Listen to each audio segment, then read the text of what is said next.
Welcome back to Peas in a Pod, the show where we delve into the captivating world of Lytton's local legends.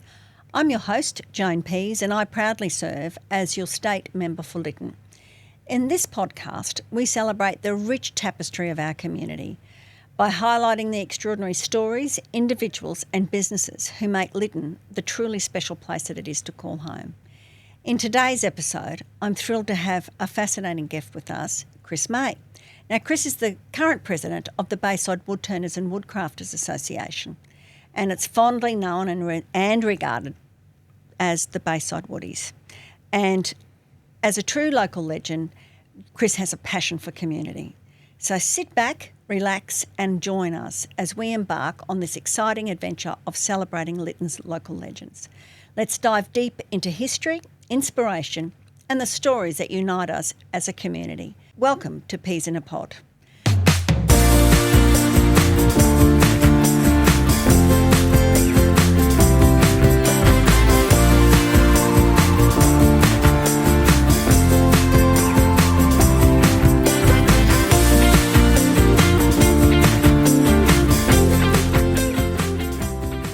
Welcome, Chris. Thank you, Joan. Thank you very much for coming in today. Well, delighted to be here. So, Bayside Woodies. Yes, we're celebrating 35 years this year. Wow, that's sensational. Down there in Harmon Street? Yes, started in garages of a few people who loved wood turning and woodcraft, and then eventually they got a lease on the Girl Guides hut at Harmon Reserve, then went on and grew and expanded and now have a big work shed, and we're in the process of trying to get a new building, which is very close at the moment. Oh, that's exciting. Yes, council have been very supportive. Very good. Oh, that's great. It's an amazing shed. It's a great setup. Yes, it is. It's open to all genders, all ages, over the age of 14. So our youngest member is about 15 or 16. We have 3 of those. They're adolescents who we helped. They were homeschooled. So we did 3 consecutive 8-week terms with them where they rotated and did different skills. That's fantastic. And they loved it so much they came back. They kept coming. That is a great opportunity for everyone to get involved. Correct. And you know, men and women. I've seen lots of women. You had some pretty long-standing women members that We did. worked really hard for the club to help it grow. How many members have you got now, Chris? We're just nudging 170 for this year, and we're into the 30s with our women members. So we've pushed that as one of our intermediate 5-year plans, was to increase the number of women members. And they can do anything. They can do whatever they like. We have scroll saw, pyrography, carving, box making, wood turning, bowl making, and guitar making. I know about the guitar making. Yes. I was thrilled to be part of a recent handover of a magnificent guitar to a Indigenous man. It was beautiful. Yes. Well done. Thank you very much. He turned up at the club today. We've asked him to join. Oh, great. And he's coming back next Monday to join. There's 2 of us doing it, making guitar, starting last week, and he's joining us next Monday. Sensational. Yeah, I was really happy. Yeah. Lovely. That's great. Well, my sister's also joined the club as well, Has her she? and a friend. Yeah, they went last Monday for the first time. They loved it. Catherine. Oh, yes, that's right, yeah. Yeah, so very exciting. She loves it. She loves tools, working with wood. And that's the great thing about the club, is you've got a lot of wonderful tools already on site, so people don't need to come with their own equipment. They certainly don't. It's a fully equipped club. We've finally last year got a grant from the Community Gambling Commission donations, and we've finished getting all of the latest lathes up to scratch, and they're all pretty much brand new, so that's been great. And we do have, from time to time, we get new bits of equipment. We got 2 scroll saws donated from Carbotech, which were fantastic. Oh, great. So, yeah, we have good relationships with all of the tool suppliers and woodcraft places, including Bunnings. Yes. Well, and that's the great thing too about local community supporting each other. And I've been really impressed to see your auction day where clearing out the old tool shed, and it's a great initiative actually. It is. it gives an opportunity for a lot of the older style tools to come out, and people who collect them can buy them. You have to be a member to actually participate. So we often see a little bit of a rise in membership then. So people come and empty the tool shed. Yes, that's right. We don't mind because the money basically all comes back to the club, and it's always used for a good purpose. And it's a great way to recycle. Yeah, it does. I bought a few things. We've all bought a few things. I can imagine. And gosh, some of the work that's turned out at the Woodies is just unbelievable. There are some very talented and extremely gifted craftsmen down there, and craftswomen. There's a pyrographer who joined, pyrography being wood burning, and you can do letters, scenes, all sorts of things. She colours hers, and she did an incredible portrait of Clara Adams, one of our long-term lovely women members. Was there when the club first started, and unfortunately she died last year, and it's just a beautiful portrait, and we've now incorporated that at the Christmas party as the prize for the best on show that day, and that's a perpetual trophy now. And that's a lovely thing to do. A lovely way to honour Clara as well. She and Beryl were great stalwarts of the club. They certainly were. So what's your genre? My genre, I do what's called spindle turning, which is longer bits of timber or shorter bits, but not bowls. I did turn bowls for a while, but I found, I better not say this, but to me, you've done one bowl, that's it. But, I mean, you can do all sorts of things with bowls, big, small, and there are people who love doing it, but I love doing spindle work and combining that with other bits of timber to make something. And I've always had this idea to make it useful. So the first started bit of turning I did was round cheese platters. But I did it almost like a large, very shallow dish. So it had a rim. Because one of my pet hates is you carry a cheese platter and all the crackers fall off the side. So I then did a half-shaped insert which had the cheese and the mounts for the cheese knives that I make, and a section below that which is for the crackers so they wouldn't fall off. Oh, I'll have to. I was going to say, I think I might have one. It's like a lovely big piece of timber about this long with a little shallow depression. Yes. And it's stunning. And the other things I make were tea light candle holders. And I do small surfboards. Oh, cute. With a 3 or 2 or 5. I'll have to keep an eye out for that. My husband and kids are surfers. They'd probably love something like that. I'll have to pop down to your next open day. Well, our next open day hopefully will be in May. Oh, great. To make up for our washout in November. Oh, I know. What a wet day that was. Well, wasn't it? How disappointing. And thank you for the assistance you gave. Oh, anything I can do, you know that. And so when do you meet? We meet every Wednesday morning at 10 o'clock for the club. But there are specific times during the week where the other craft groups work.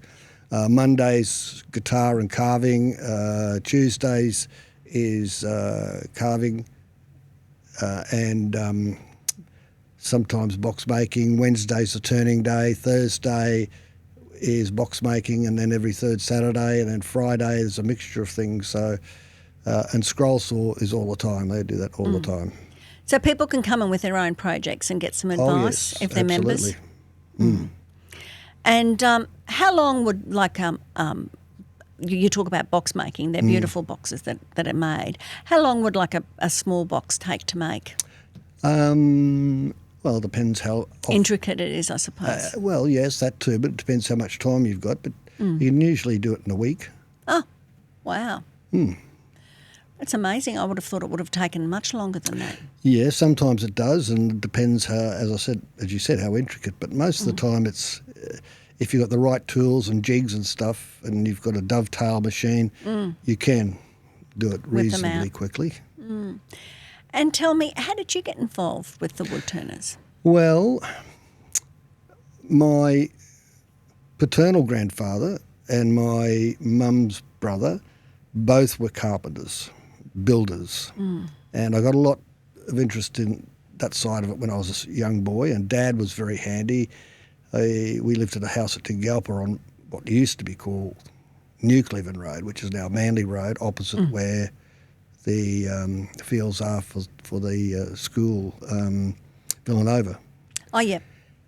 So we grew up in acreage and I just learned how to do things with timber, but then I did bits and pieces, around the place when you buy a house and you landscape and those things. But when I retired, I'd always had this idea that I wanted to go back and learn wood turning, which I learnt at school, and to improve that and make things which were useful. So, And did you start at the Woodies? Yes, I did. And how long ago was that? Ooh, it'll be 4 or 5 years ago now. And look at that, in 4 or 5 years, you're now the president. Yes, that's another story. It's not you're not asked. You just said, but you can be vice president next year. I said, oh, can I? It's all right. What sort of work did you do, Chris? I was an emergency physician. So when I graduated, I had my intern year at PA and other hospitals around the place, and then I spent 2 years in the bush at a place called Mowra, west of Billawheeler. I was the single doctor at the hospital, second year out, and I had a GP for support in town. And I grew up very quickly. I can imagine. Then I came back and I wanted to do emergency, but the college hadn't formed. So I went into general practice, which I had up at Tingalpa. And I am a local boy. I was born in Wynnum, went to school at Wynnum Central. And while I was a general practitioner, I became club doctor for Wynnum Manly. Oh, for goodness Rugby sakes. league club. Wow, I did not know that about Yes. you. And a life member. Yeah, so you'll have to join the old girls. Yes. We had a anniversary celebration towards the end of last year, August I think it was, for the 1984 team. Yes, yeah. Which I rate as one of the best teams of rugby league I've ever seen. It was just like a machine. It was so well oiled, and there were so many talented players. Dowling, Lewis, Miles, and Colin Scott. They're all Australian players, and all just phenomenal. And so you retired from your job as an emergency physician. Yeah, when the college formed, I went back, left general practice, went back and trained, and then my first job was the director of ED at Logan Hospital when it opened last century. Then from there I went to Royal Brisbane, then Redlands. And in the last 3 or 4 years I was executive director of all of the EDs in Metro North. Goodness me, what a big undertaking, a huge job. Yeah, it was an interesting and a very rewarding job. I can imagine. Complex. Yeah, it was really about getting the EDs to work together rather than blaming each other for how busy they were. And we developed some common projects and programs that they all shared, and it did well. Yeah. And how did you cope with retirement from such would have been a huge job to... Well, yes. I've been preparing for it with the wood turning and got myself set up. Oh, so you got some tools before you joined the club, right? Yep. And I joined. I did the wood turning and the bowl turning courses, and then got into it. It was just great. And of course, the club, the camaraderie, and the collegiate atmosphere and the support and the humour is just great. Oh, they're full of fun, aren't they? Yes. And they're great cooks too, might I add. There's some great food that's turned out down there. Yes, we have. Yes, that's how I got into it. But now I didn't completely retire, as in I still did teaching. Great. So I still teach medical students. So. And is that at UQ? No, it's for a university called Oceania University of Medicine. Oh, right. It's based in Samoa, but we have students in Australia, New Zealand, Samoa, US and Canada. Fantastic. Yep. And are they students from Samoa? No, they're all within that each country. Oh, in those So countries. you have to be a citizen or a resident. Within. So it's an online university, private, and the first 2 years of your course is all online learning about theory. And then we run a course that connects the theory to practice. And then they do 2.5 years of clinical rotations with consultants. But they have to spend at least 8 weeks of that time in Samoa. That's amazing. Well, it's good for Samoa to get some. We've trained 24. Wow, that's wonderful. And so do many people stay in Samoa, many of the We've had a qualified? few who wanted to stay, but eventually came back. But the Samoans we've trained now work in a hospital as well as community, so we're very proud of that. Yes, and as you should be. It's a really important project.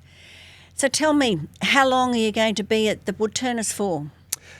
Well, all going according to plan at the annual general meeting, I'll have another 12 months as president, and then I'll just keep on after that. And I remember at the last AGM, and I think the AGM before that, your membership has grown significantly. It has, yes. And also, it is all volunteer based. So whilst it's people coming in and doing their wood turning or woodcraft work, volunteering is a very big part of it. And in this day and age, it's hard to get volunteers, but you're not short of a volunteer, are you? No, we have a fantastic group.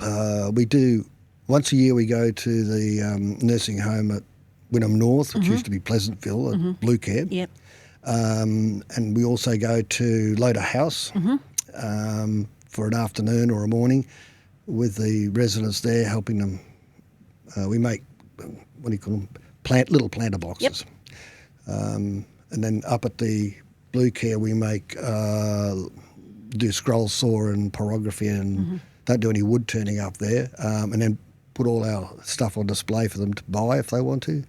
And we did like the other community things we do. You were at Australia Day? Australia Day, yeah, it was fantastic. And that's great because you do presentations, you're actually displays. Yeah, we show them what we actually do.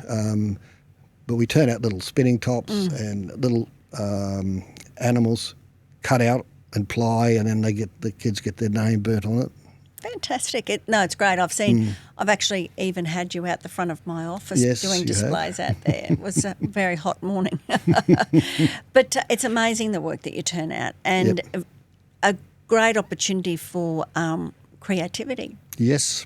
Because, your displays are pretty amazing, your open days, to see the work that people are it's just stunning, the work that's turned out. Yes, it is. Yep. That Christmas show that you had, the piece that won was just a work of art, was that table. Yes, beautiful. Yeah. Yes, we're starting to a little bit branch out into furniture. There's 2 or 3 of the members who like doing that. And that's sort of an extension of the box making group. Yeah. With the joinery they use to make the furniture. And Chris, how does it work down at Chris, how does it work down at the Woodies? You have a committee that operate? We do. We have the president, vice president, secretary and treasurer as the executive, and then we have at least 7 or 8 other members of the committee. Each of them has a portfolio. So we got safety and machinery.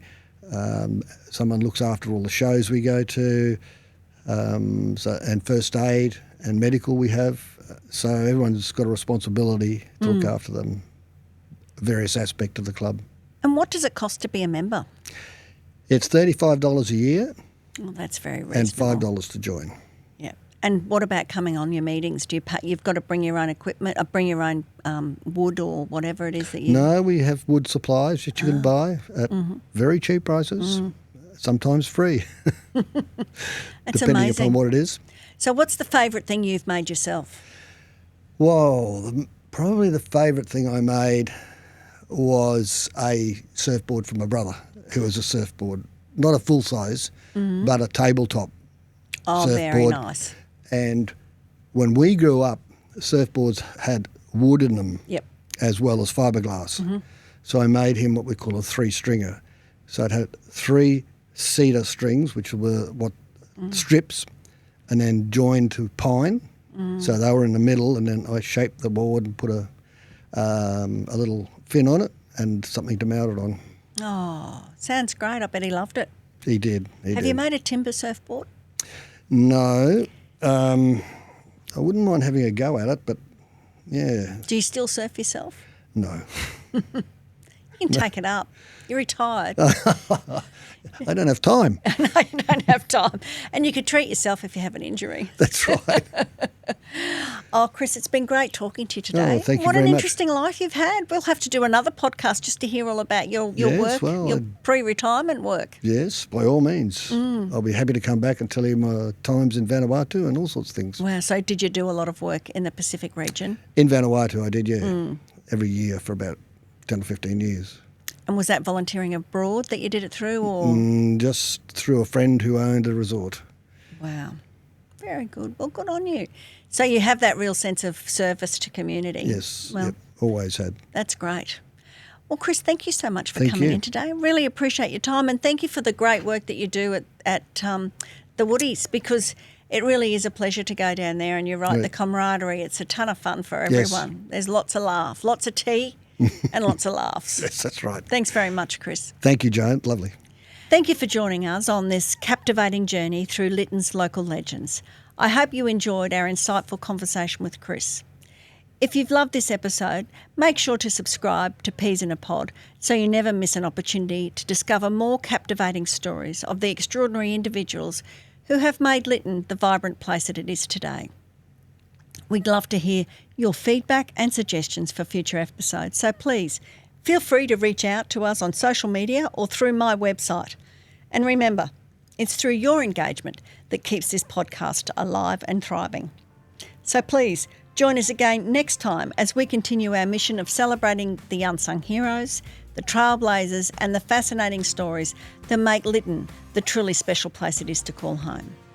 Until then, stay curious, stay inspired and keep celebrating the legends in our Bayside. This is Joan Pease, your host, signing off.